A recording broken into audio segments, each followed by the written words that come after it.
안녕하세요.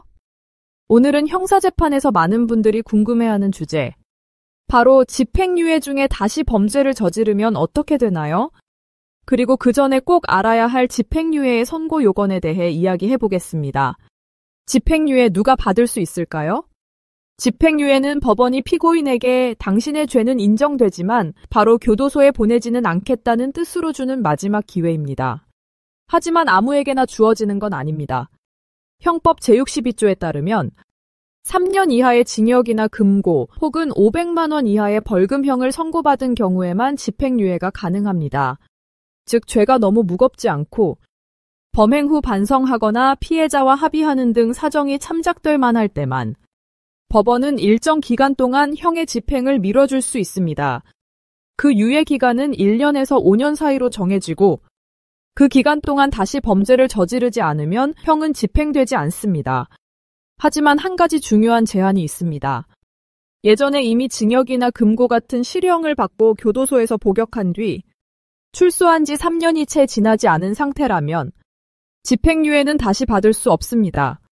즉, 한 번 실형을 살고 3년 안에 또 범죄를 저지르면 법원은 집행유예 대신 실형 선고를 내리게 됩니다. 그럼 집행유예 중에 다시 범죄를 저지르면 어떻게 될까요? 이 부분이 가장 중요하죠. 형법 제63조에 따르면 집행유예 기간 중 고의로 범죄를 저질러 금고형 이상의 실형을 선고받고 그 판결이 확정되면 기존에 유예되었던 형의 효력은 사라집니다. 즉 새로 선고된 형뿐 아니라 예전에 미뤄졌던 형까지 합쳐서 모두 복역하게 됩니다. 예를 들어 한 사람이 징역 1년, 집행유예 2년을 선고받은 뒤 유예 기간이 끝나기 전에 또 다른 범죄로 징역 1년이 확정되면 이 사람은 두 형을 합쳐서 징역 2년을 실제로 복역해야 합니다. 반면 이런 경우도 있습니다. 집행유예 중이라도 단순한 과태료나 교통범칙금 같은 가벼운 처벌은 실효 사유가 되지 않습니다. 즉 반드시 고의적인 범죄여야 하고 그 형이 금고형 이상으로 확정되어야만 기존 집행유예가 깨지는 것이죠.